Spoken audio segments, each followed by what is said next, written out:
दोस्तों, एक महिला दरोगा किसी केस के सिलसिले में अपने सिपाही से अपने ड्राइवर्स के साथ अपने सिपाही के साथ वो अपने ड्राइवर के साथ गाड़ी में बैठकर किसी केस को का जांच पड़ताल करने के लिए कहीं जा रही थी। दोस्तों, उस समय दोपहर का समय था। महिला दरोगा जी को बहुत जोरों से भूख लगी थी।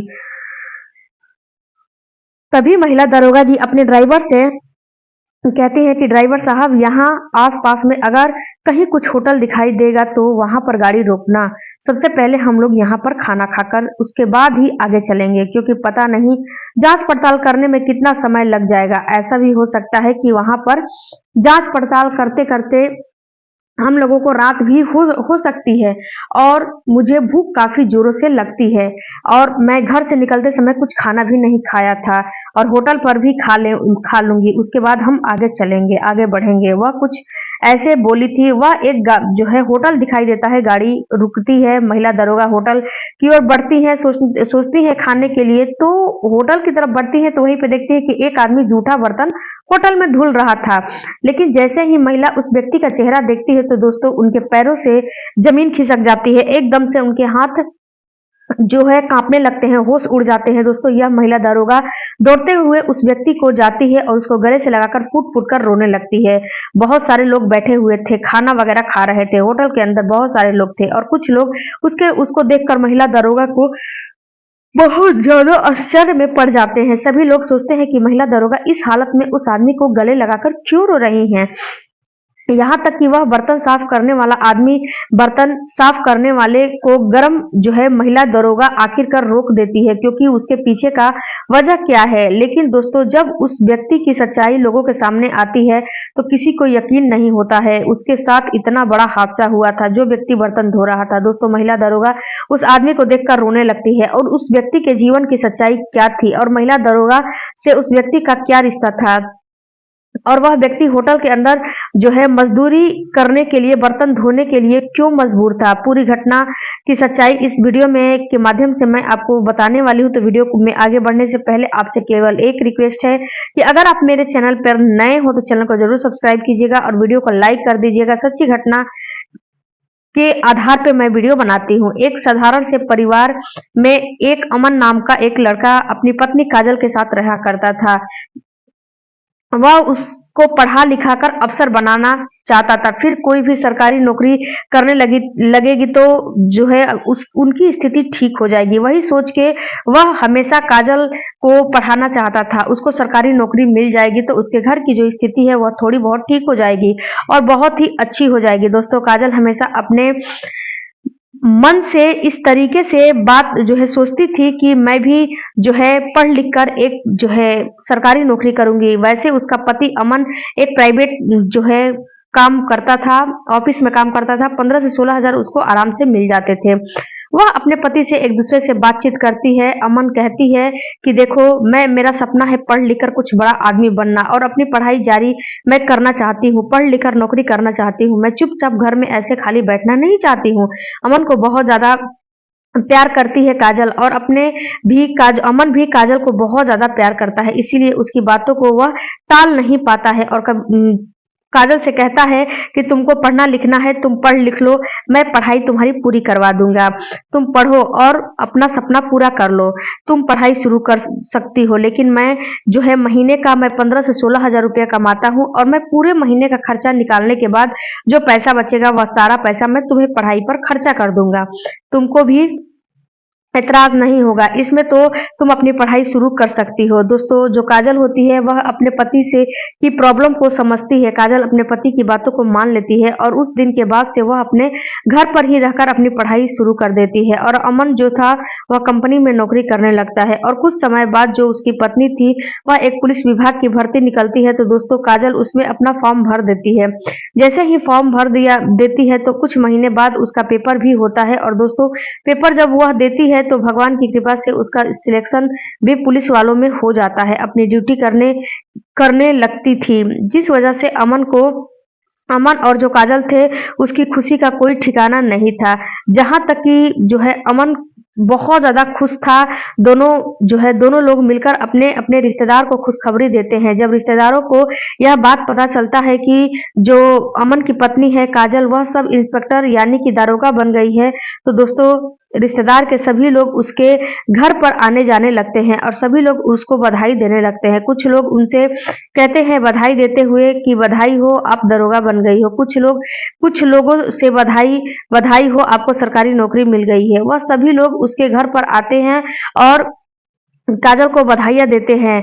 आपके बड़े-बड़े अफ़सर लोग काजल को बधाई देने के लिए उसके घर पर आते थे। आप जो है बता दूँ कि जब पुलिस के अधिकारी के बड़े-बड़े लोग उसके घर पर आते हैं तो सबसे पहले वह लोग जो है उसके पति अमन से पूछते हैं कि मैडम जी कहाँ हैं? कोई भी अगर घर पर आता है तो सबसे पहले वह उससे नहीं मिलता है, मेरी जो है पत्नी के पास चला जाता है, उसी से मिलता है, उसी से बातचीत करता है और जो है अमन जो होता है वह खड़ा-खड़ा मुँह देखता है। मुझे कोई भी बात नहीं करता है मुझसे, मुझे कोई मान-सम्मान भी नहीं देता है। इसका मतलब तो यह है कि मैं अपनी पत्नी के सामने कुछ भी नहीं हूँ और मैं दिन-रात मेहनत करके एक-एक रुपए जताकर, मज़दूरी करके, मेहनत करके कैसे भी पैसा बचाकर मैंने सारा पैसा अपनी पत्नी के ऊपर खर्च किया है। उसको पढ़ाई-लिखाई, उसकी ज़िम्मेदारियों को मैंने सँभाला, तब जाकर मेरी पत्नी इस मुकाम को हासिल कर पाई है। लेकिन आज कोई भी व्यक्ति मेरी बात मुझसे बात नहीं कर रहा है, मेरी कोई वैल्यू नहीं है, मुझे कोई समझ ही नहीं रहा है। इस तरीके की बातों को अपने दिल पर अमन बैठा लेता है, दिमाग में सोचने लगता है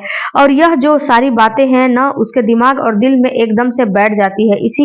इसी से लेकर वो परेशान होने लगता है। तभी सामने कोई इज्जत नहीं दे रहा था, अपनी पत्नी से तलाक लेने का वह फैसला करता है और वह सोचता है कि अगर पत्नी से अलग रहूँगा तो दूसरी दुनिया बसा लूँगा, तो मेरी ज़िंदगी खुशहाल हो जाएगी और इस तरीके की ज़िंदगी मुझे नहीं चलानी पड़ेगी, अपनी पत्नी के अंडर में मुझे नहीं रहना पड़ेगा। वह अपने घर पर एकदम से अकेला पड़ गया था क्योंकि जब ज़ाहिर-सी बात है कि पत्नी अपनी ड्यूटी कर रही है, तो लोगों से मिलना-जुलना, रात को अचानक उसको जाँच-पड़ताल पे जाना पड़ता था। वह 1 से 2 दिन घर से बाहर भी रहा करती थी तो अमन बिल्कुल अकेला पड़ चुका था। उसकी जो घर के आस-पास के लोग थे ना, वह लोग उसको ताना मारने लगते हैं कि तू पति-पत्नी के पैरों पर जो है गिड़गिड़ा रहा है, अपनी पत्नी के पैसों का जो है खा रहा है, अपनी ज़िंदगी गुज़ार रहा है, इस तरीके से बात करने लगते हैं और दोस्तों अमन जो है वह काजल के ऊपर जो है काफ़ी गुस्सा होने लगता है और गलत-गलत आरोप लगाने लगता है। आखिरकार जो उसका पति है अमन, उसके साथ वह ऐसा क्यों कर रहा था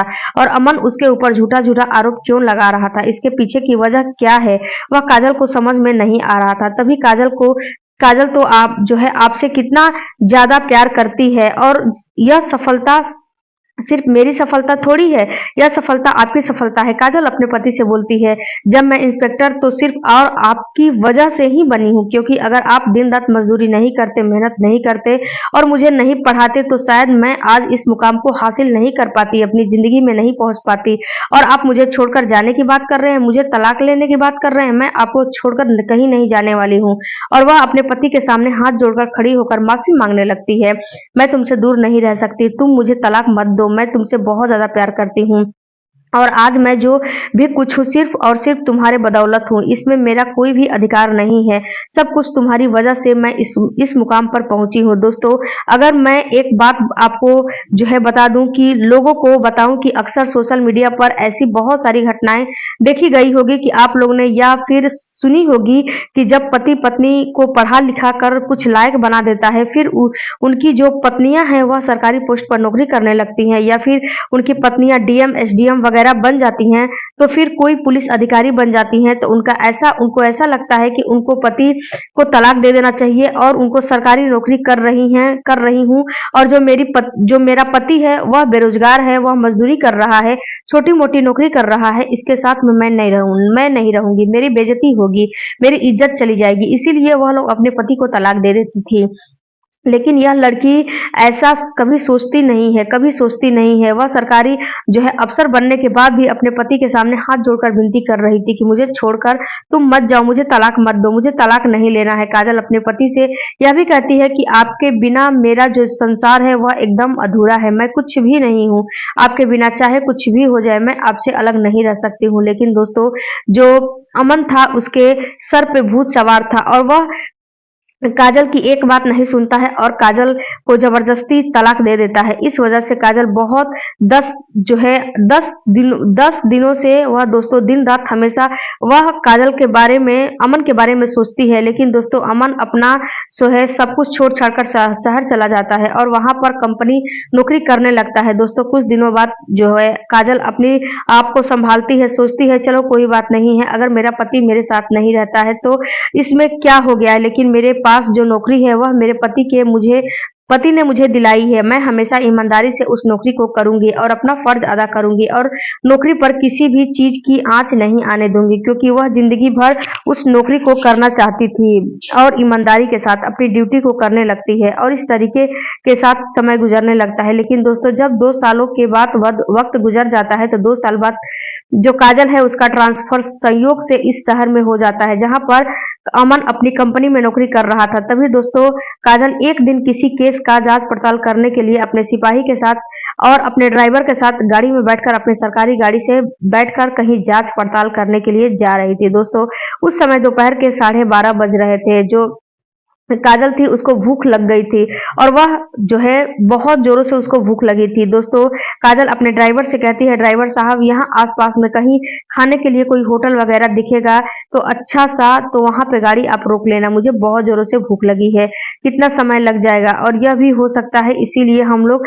पहले थोड़ा सा खाना वगैरह खा लेंगे, नहीं तो केस को देखने में बहुत ज्यादा समय लग जाएगा। थोड़ी दूर चलने के बाद एक होटल पर गाड़ी को लगा देते हैं। जब दोस्तों काजल अपनी गाड़ी से उतरती है और होटल के अंदर जैसे ही कदम अपना रख लेती है तभी वह देखती है कि वहां पर इसका जो होटल में जूठे बर्तनों को साफ कर रहा था अमन, बर्तन धोने का काम कर रहा था। परेशान और हैरान हो जाती है दोस्तों, उसके होश उड़ जाते हैं और उसके आंखों से आंसू बहने लगते हैं। दोस्तों वही कोने में बैठकर बर्तन जो है साफ करने लगता है। हिम्मत नहीं रहती है वो खड़े होकर कुछ बोल सके, जाकर उससे थोड़ी बहुत बातचीत कर पाए। तभी दोस्तों के पास वह उसके पास बैठकर रोने लगती है, दौड़ के अपने पति के पास अमन के पास जाती है और वहां पे जाके रोने लगती है। तब कहती है कि तुम एक प्राइवेट कंपनी में अच्छी खासी नौकरी कर रहे थे और महीने के तुम 15 से 16-18 हजार रुपए कमा लेते थे, लेकिन जब आप अकेले हो गए हो, जब आपके ऊपर कोई भी जिम्मेदारी नहीं है तो तुम आप यहाँ पे बर्तन धो रहे हो क्या? आपने अपनी दूसरी शादी कर ली है क्या? उससे कहती है देखो मैंने अपनी दूसरी शादी नहीं नहीं किया हूँ, अमन कहता है। तब दोस्तों उससे पूछती है काजल कि आपने दूसरी शादी नहीं किया है तो आपके पास ऐसी मजबूरी कौन सी आ पड़ी है जिसकी वजह से होटल के अंदर आकर बर्तन की सफाई करनी पड़ रही है आपको?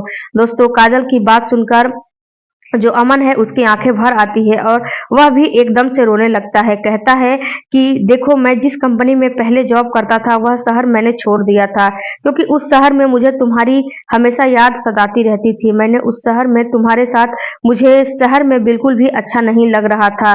दूसरे शहर में मैं चला आया, लेकिन मैं जिस कंपनी में नौकरी करता था उस कंपनी से मैंने 1 महीने की छुट्टी लिया था, क्योंकि उस दिन पहले से ही मेरे पैर में चोट लग गई थी और मैं काम करने के लिए नहीं जा पा रहा था। बहुत दिक्कत हो रहा था, सामान उठाना पड़ रहा था। अपने रूम पर आ गया। कुछ दिनों तक मैं अपने रूम पर ही बैठकर नौकरी की तलाश करता रहा, लेकिन मुझे कहीं नौकरी नहीं मिली। उसके बाद मैं इधर उधर भटकने लगा और जब कंपनी में गया तो कंपनी ने मुझे वहां से रिस्ट्रिकेट कर दिया था और मेरे पास 1 रुपए भी नहीं थे। मैं एक एक रुपए के लिए तरसने लगा था। जिंदा रहने के लिए मुझे खाना तो खाना ही पड़ेगा और खाना खाने के लिए मुझे कहीं ना कहीं मजदूरी तो करना ही पड़ेगा, पैसा तो कमाना ही पड़ेगा। और वहां से छोड़कर मैं यहाँ पर चला आया इस होटल पर। जब मैं आया था तो मेरी बातचीत मैनेजर से हुई थी। जब उससे बातचीत करने के बाद मुझे पता चला कि इस होटल पर कोई भी जगह खाली नहीं है और वह भी एक जगह खाली है तो जूठे बर्तनों को साफ करना है। मैनेजर साहब मुझे बोले थे कि अगर तुम बर्तन धोने का काम कर सकते हो तो 2 से 3 महीने तुम यह काम कर लो, अगर दूसरी पोस्ट खाली होगी तो मैं तुमको यहाँ पे रख दूंगा और वह तुम नौकरी कर सकते हो।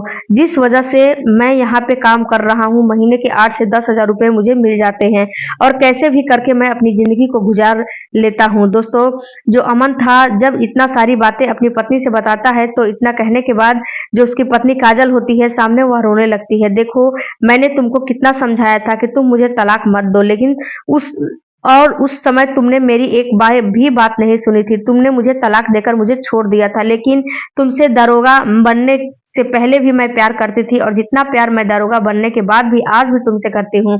तुमसे बिछड़ने के बाद मैं कई साल तक नहीं आई थी। आज तक तुमने मुझे फ़ोन से बात नहीं किया, कोशिश नहीं की और बात करने से जो है कोई भी मतलब नहीं निकलता है। मुझे एक बात बताओ, आज तक मुझे यह बात समझ में नहीं आई कि तुमने मुझे उस दिन तलाक क्यों दिया था? वह तो मेरी कोई गलती भी नहीं थी, जिसे तुमने मुझे इतनी बड़ी सज़ा दी थी। तब जो है वह बताता है कि देखो, जब तुम दारोगा बन गई थी तो तुमसे मिलने के लिए घर पर बहुत सारे लोग आते और तुमको बधाई भी देते। यह वह लोग सिर्फ और सिर्फ तुमको मान सम्मान इज्जत देते, तुमको बधाई देते। मुझे कोई समझ नहीं रहा था। यह सब देखकर मुझे बहुत ज़्यादा खुद के ऊपर शर्मिंदगी महसूस हो रही थी। उसके ऊपर मुझे गुस्सा आ रहा था। तुमने बहुत बड़ी गलती कर दी है और तुम्हारी यह बहुत बड़ी गलतफ़हमी है।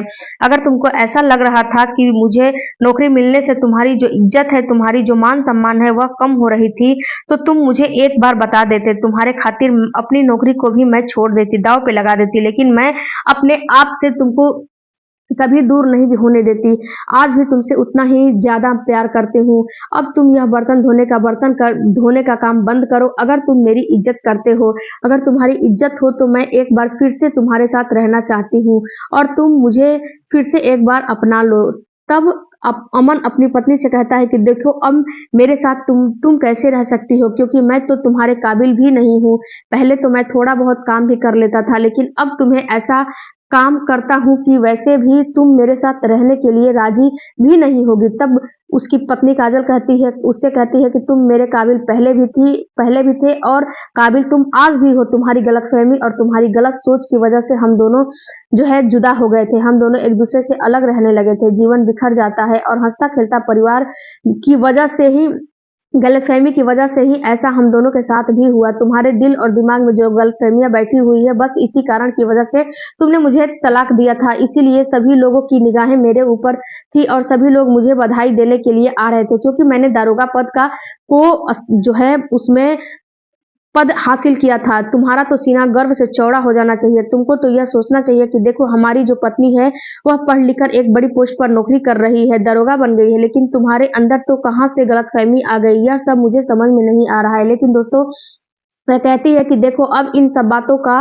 जो है छोड़ दो, कोई मतलब नहीं है। अब हम दोनों फिर से एक साथ रहेंगे और अपना खुशहाल जीवन बिताएंगे और खुशहाल जीवन की शुरुआत करेंगे। लेकिन दोस्तों, जो उसका पति होता है अभी भी अपने किए हुए पर शर्मिंदा हो रहा था, लेकिन फिर भी वह समझाती है। दोस्तों, यह दोनों फिर से दोबारा शादी करते हैं और फिर से जो है अपने पति के साथ हंसी खुशी से काजल रहने लगती है और दोनों का जीवन अब अच्छे से गुजर रहा है। आज की कहानी आपको कैसी लगी, हमें कमेंट बॉक्स में अपनी राय जरूर दीजिएगा और अच्छी लगी तो चैनल को जरूर सब्सक्राइब कीजिएगा। लाइक करना बिल्कुल भी मत भूलिएगा। इस कहानी को सुनाने का उद्देश्य आपको परेशान करना बिल्कुल भी नहीं है, बल्कि आपको सचेत करना है। जहां भी रहिए खुश रहिए, सुरक्षित